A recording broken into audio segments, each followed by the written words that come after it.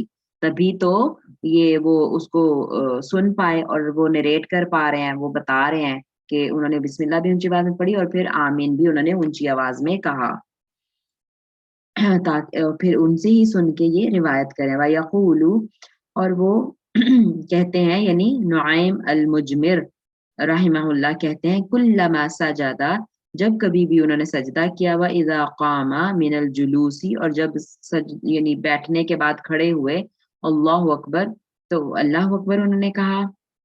ثم یقول اذا سلم، پھر انہوں نے کہا یعنی مطلب جو اونچی آواز میں جو قرات ہے نا ٹوٹل وہ اس میں آ گئی ہے. وہ کہہ رہے ہیں کہ بسم اللہ بھی انہوں نے اونچی آواز میں پڑھی، انہوں نے فاتحہ بھی اونچی آواز میں پڑھی، اس کے بعد آمین اونچی آواز میں کہا. اس کے بعد جب بھی سجدوں وغیرہ میں جا رہے تھے یا سجدوں سے کھڑے ہو رہے تھے تو اللہ اکبر اونچی آواز میں کہہ رہے تھے، اور پھر جب سلام پھیرا تو وہ بھی یعنی اونچی آواز میں کہا. ٹھیک، جو انہوں نے سنا اونچی آواز میں ان کو پڑھتے ہوئے وہ سارا نعیم المجمر نے اس میں بیان کر دیا ہے. والذی نفسی بیدہ، اور وہ ذات، اور قسم ہے اس ذات کی جس کے قبضے میں میری جان ہے، انی بے شک میں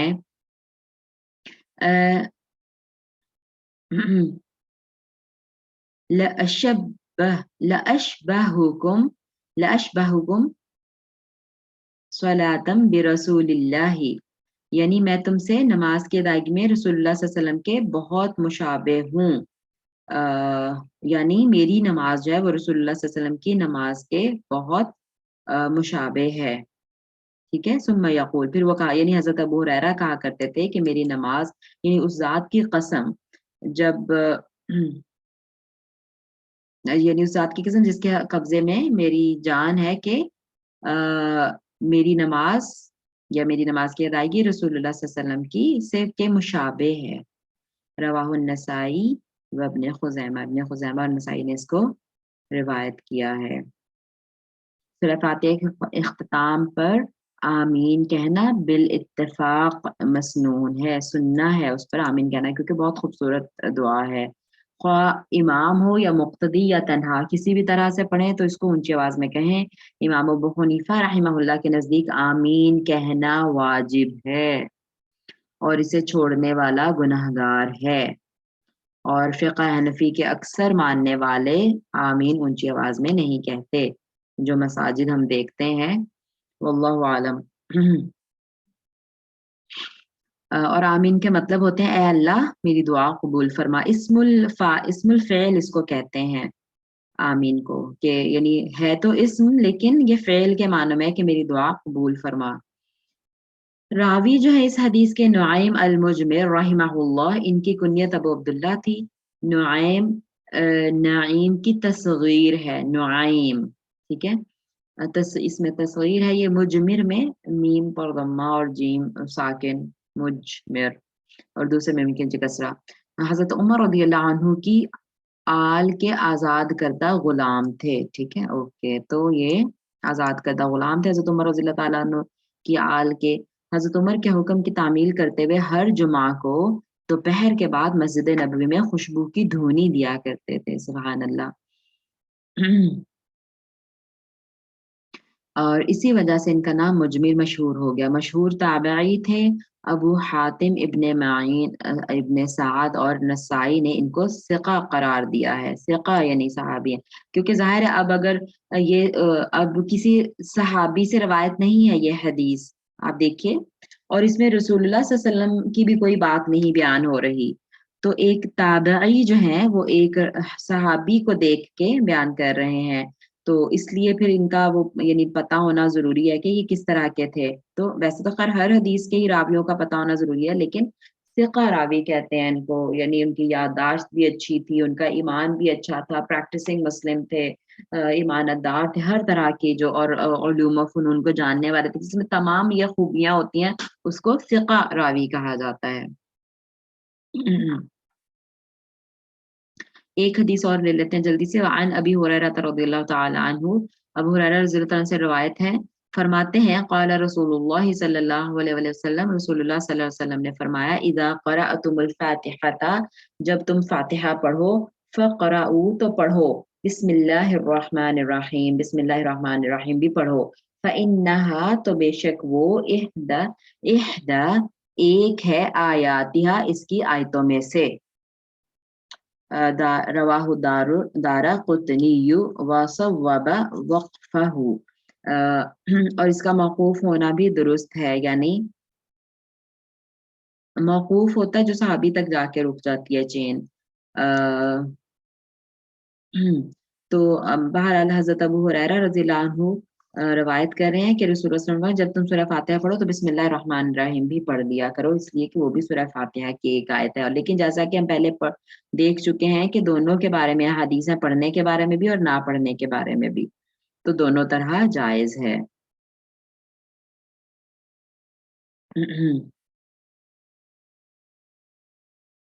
آمین پہ اگلی حدیث، وعنہ اور انہی سے روایت ہے، یعنی ابو ہریرہ رضی اللہ عنہ سے ہی روایت ہے، قال فرماتے ہیں، کانا رسول اللہ صلی اللہ علیہ وسلم اذا فارغ، جب رسول اللہ صلی اللہ علیہ وسلم فارغ ہوتے، من قراءت ام القرآن، قرآن یعنی فاتحہ کی قراءت سے، فاتحہ پڑھنے سے جب فارغ ہوتے، رفع صوتہ تو اپنی آواز بلند کرتے، وقال اور فرماتے، آمین، آمین فرماتے، یعنی سورہ فاتحہ مکمل کرنے کے بعد اپنی آواز بلند کر کے آمین کہتے، یعنی امام بھی بلند آواز میں آمین کہے گا اور پھر پیچھے مقتدی بھی آمین اونچی آواز میں کہیں گے، ٹھیک ہے۔ آمین کہنے میں کسی کا اختلاف نہیں ہے، اختلاف صرف اس چیز میں ہے کہ آہستہ آواز میں کہنی ہے یا بلند آواز میں کہنی ہے۔ جو احناف ہیں، جو امام ابو حنیفہ کے ماننے والے ہیں، وہ آہستہ آواز میں کہنے کے قائل ہیں، جبکہ دوسرے تین ائمہ کون کون سے، یعنی امام احمد بن حنبل، امام شافعی اور امام مالک، یہ تینوں جو کہتے ہیں یہ کہتے ہیں کہ اونچی آواز میں، اور اس کے علاوہ دوسرے جو محدثین اور اہل حدیث یہ بھی، یعنی جو بھی اہل حدیث کے ائمہ ہیں، اور یہ تو فقہ کے امام ہے نا، امام ابو حنیفہ، مالک، امام احمد بن حنبل، یہ سارے فقہ کے امام ہیں۔ اس کے علاوہ حدیث کے جو امام ہیں وہ بھی اس بات کے قائل ہیں کہ اونچی آواز میں کہنا ہے، اور تینوں امام بھی اس بات کے قائل ہیں، صرف فقہ حنفی والے جو ہے وہ اس کو آہستہ آواز میں پڑھنے کے قائل ہیں۔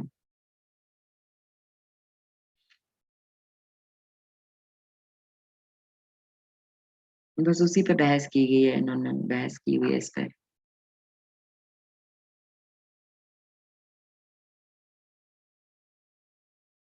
اونچی آواز میں دیکھیں، حضرت عطا بن ابی رباح جو کہ امام ابو حنیفہ کے مشہور استاد ہیں، بہت بڑے مقام کے حامل ہیں یہ، حضرت عطا امام ابو حنیفہ کے استاد ہیں، ان کا بیان ہے کہ مکہ مکرمہ میں حضرت عبداللہ بن زبیر رضی اللہ عنہما، حضرت زبیر اور حضرت عبداللہ ان کے بیٹے تھے. اچھا تو اسی لیے انہما کہا. حضرت زبیر کون تھے؟ یہ زبیر بن العوام.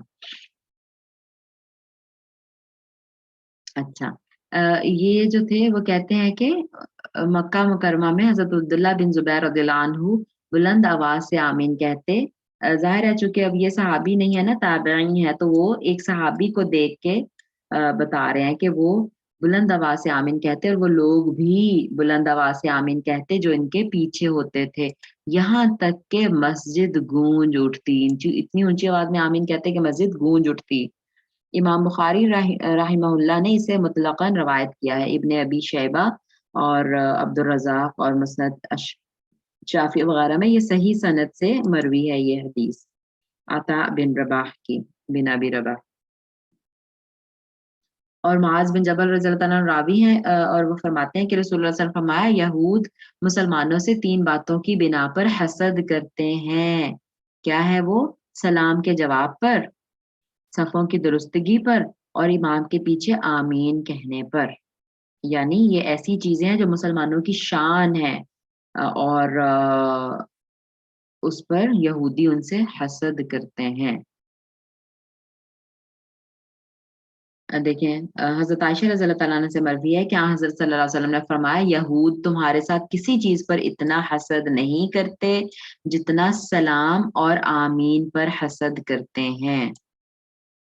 امام منذری رحمہ اللہ نے اس کی سند کو صحیح قرار دیا ہے.